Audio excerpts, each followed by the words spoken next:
Dah, kita lanjut lagi. Terus ada namanya register untuk informasi status. Nah, register ini dapat berupa satu register atau kumpulan beberapa register yang biasa kita sebut program status word, ya, yang berisi biasanya kode-kode, ya, dari pemrosesan ditambah informasi-informasi status lainnya, ya. Biasanya isinya sign. Flag ini mencatat tanda bilangan, yaitu negatif atau positif yang dihasilkan operasi yang sebelumnya dijalankan. Yang kedua ada zero flag, mencatat apakah operasi sebelumnya menghasilkan nilai 0. Yang ketiga ada equal flag, ini mencatat apakah operasi menghasilkan kondisi sama dengan sebelumnya. Yang keempat ada yang namanya overflow flag, ini mencatat apakah operasi menghasilkan kondisi overflow. Interrupt enable disable flag ini mencatat apakah mode interupsi sedang dapat diaktifkan atau tidak. Yang keenam ada namanya supervisor flag, ini mencatat mode eksekusi yang akan dilaksanakan, yaitu mode supervisor atau bukan. Keenam register, ya, jenis-jenis yang biasa terdapat di pemrosesan. Ada 6 ini, ya, register 6 ini itu merupakan jenis-jenis yang terdapat dalam pemrosesan.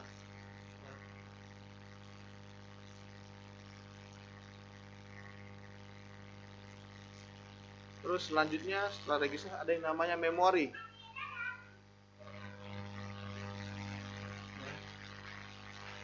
Ya, jadi memori itu berfungsi, ya, untuk menyimpan data atau program, ya. Jadi terdapat beberapa tipe memori, mulai yang tercepat aksesnya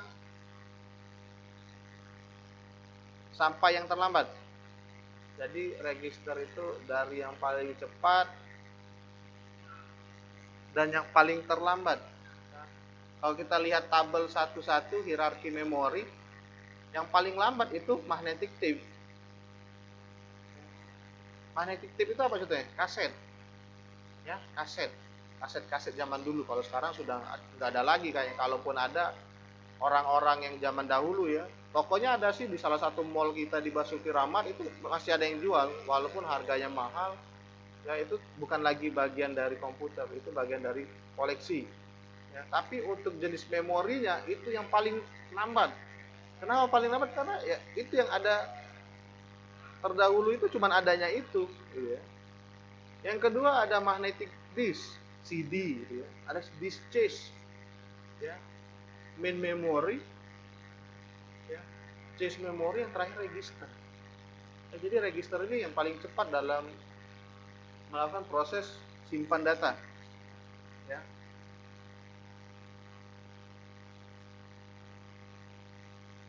Biasanya register dapat dipandang sebagai memori, ya, jadi sama, ya, untuk menyimpan.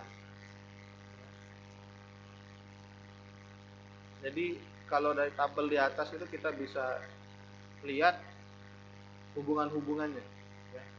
Jadi pertama ada hubungan harga, semakin ke bawah harganya semakin murah, harganya diperhitungkan berdasarkan rasio rupiah per bit data disimpan. Yang kedua hubungan kapasitas, semakin ke bawah biasanya kapasitasnya semakin besar. Jadi semakin bawah tuh kapasitasnya semakin besar, tapi semakin lambat, gitu.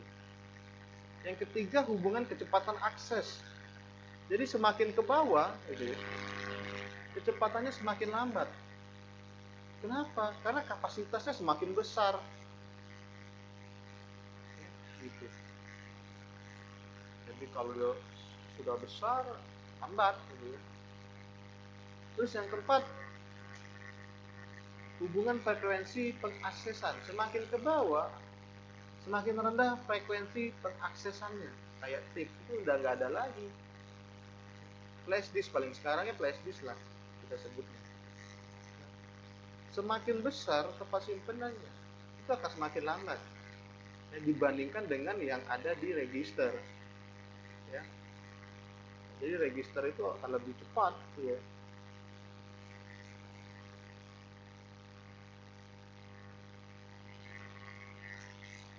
Setiap kali pemroses melakukan eksekusi, pemroses harus membaca instruksi data dari memori utama.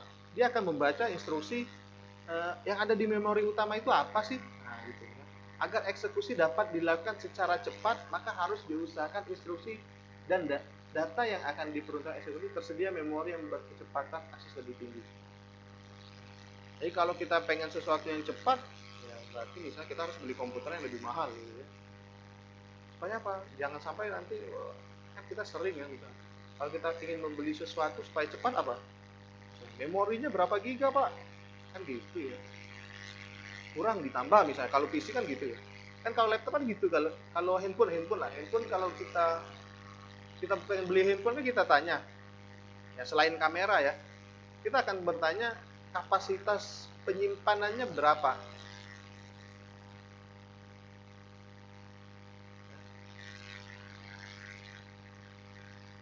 Kapasitas penyimpanannya berapa, memorinya berapa giga gitu.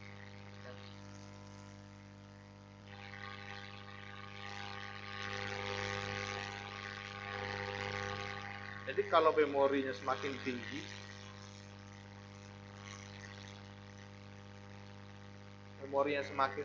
ya itu tadi semakin cepat. Biasanya ya harganya semakin mahal gitu ya. Gitu. Jadi kecepatan pengambilan dari memori, ya, baik kode instruksi maupun data, ini akan meningkatkan kinerja sistem. Untuk itu terdapat kode memori 2 level yang terbukti ampuh meningkatkan kinerja komputer, yaitu data atau instruksi sebaiknya ditampung lebih dulu di memori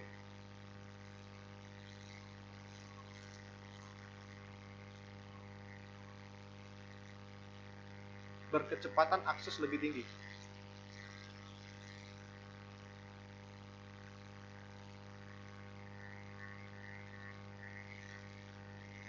Ini konsep 2 level yang biasa diimplementasikan berupa ada cache memory, ada buffering.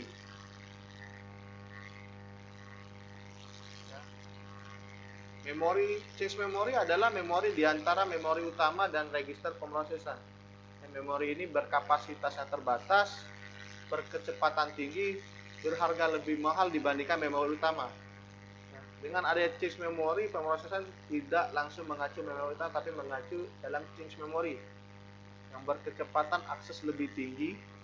Teknik ini meningkatkan kinerja. Terus ada yang namanya buffering, bagian dari memori utama yang difungsikan menampung data yang akan ditransfer. Buffering, ya. Penyimpanan sekunder, ya. Seringnya kita sebut buffering, gitu. Kenapa buffering? Karena itu tadi, dia ditransfer dulu, diputar dulu di sana, nunggu nih sampai dia lengkap, datanya putar lagi, baru jalan. Jalan nggak, Pak? Jalan, tapi agak sedikit lama, gitu ya. Itu sedikit lama, gitu. Terus ada perangkat input dan output. Perangkat input output terdiri dari 2 bagian. Yang pertama ada komponen mekanis. Yang kedua ada yang namanya komponen elektronis. Perangkat input output adalah perangkat nyata yang dikendalikan perangkat elektronik chip controller di boot system atau CAS, ya, di papan. Kalau kita buka komputer atau laptop itu ada namanya boot system, dihubungkan dengan pemroses dan komponen lainnya lewat bus jalur tadi, ya. Jadi kalau kalian bongkar itu ada yang namanya jalur bus, itu kelihatan.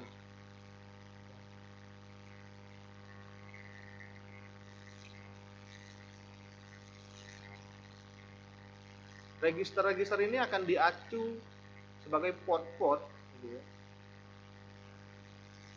Masing-masing register dialamati dengan port tertentu, ya, lubang-lubang tadi itu bersifat tidak sama dengan yang lain. Walaupun dia sekarang adanya USB, ya, port USB misalnya, itu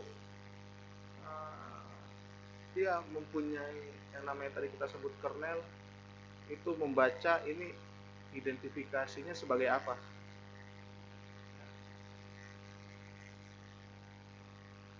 Terus ada kendali perangkat. Controller juga disebut device adapter, pengendali ya. Controller umumnya satu pengendali device dapat menangani 2, 4 bahkan sampai 8 input output yang identik sekaligus tadi itu ya, hanya. Jadi kalau kita ketikkan A berkali-kali itu identik, kalau kita klik kiri berkali-kali itu identik. Proses yang identik dilakukan secara sekaligus itu. Antarmuka peringkat output itu biasa mengikuti standarnya. Jadi standarnya ada IEEE, ada ANSI, ini standarnya dalam proses controller. Terus ada yang namanya interkoneksi antar komponen yang tadi ya, yang menghubungkan antara pemrosesan, memori, ya, register. Tadi ada poin 1, 2, dan 3. Semoga masih ingat, yang belum ingat nanti bisa lihat di slide atau silakan dengarkan penjelasan saya sebelumnya ya. Apa sih yang dikoneksikan sama interkoneksi antar komponen? Lewat apa sih interkoneksi antar komponen, menghubungkan komponen-komponen 1, 2, dan 3 tadi? Ada yang namanya bus alamat, ada yang namanya bus data, ada yang namanya bus kendali ya. Yang tadi kalau kita lihat di gambar sebelumnya itu ada yang namanya bus alamat, bus data, dan bus kendali ya. Ada yang 2 arah, ada yang 1 arah. Yang 1 arah apa? Bus alamat. Yang 2 arah apa? Bus data dan bus kendali ya. Tadi sudah juga saya jelaskan sebelumnya. Ini sinyal bus kendali ya, yang tadi memori read memerintahkan melakukan pembacaan memori, sinyal bus kendali tadi. Ada memori write ya, menulis memori. IO, input output read, melakukan pembacaan port. Input output write, melakukan penulisan port. Ini sinyal bus kendali secara umum ada ini. Ini kita hapus saja karena secara umum ada 5.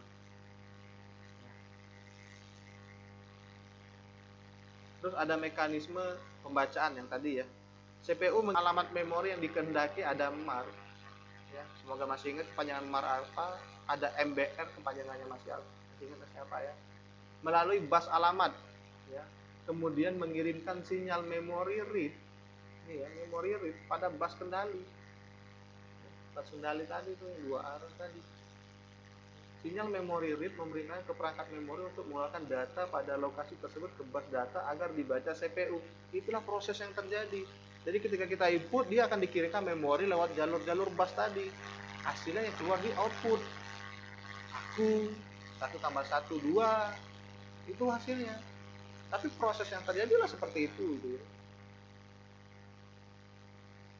Terus mekanisme eksekusi instruksi. Ya. Tahapan pengolahan instruksi ini bersifat 2 tahap. Secara umum 2 tahap. Pemrosesan pembaca instruksi dari memori fetch, pemroses eksekusi instruksi execute. Yang ketiga ada eksekusi program review perulangan. Ini secara besar ada 2 ini. Nah, ini gambarnya ada start ya, siklus fetch apa. Terus eksekusi instruksi baru saya. Ini mode eksekusi instruksi ya. Ada yang namanya multi programming, ada time sharing, sudah belajar semua multi programming apa, time sharingnya apa.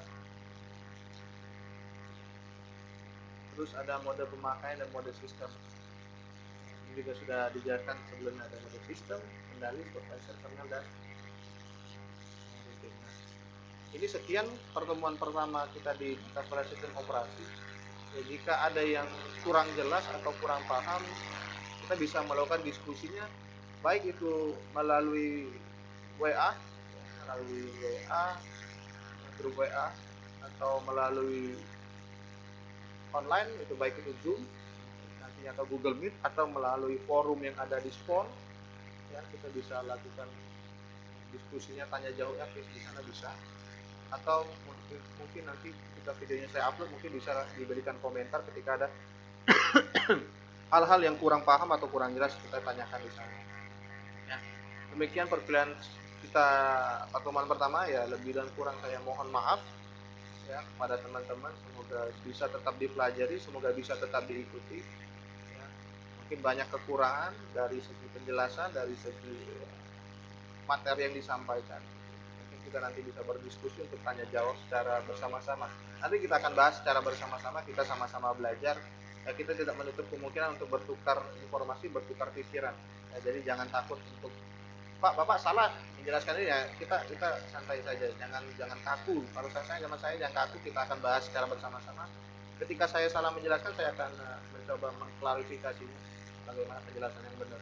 Ya, atau ketika ada pertanyaan tersebut tidak bisa saya jawab secara langsung, mungkin saya akan memberikan jawabannya pada pertemuan berikutnya.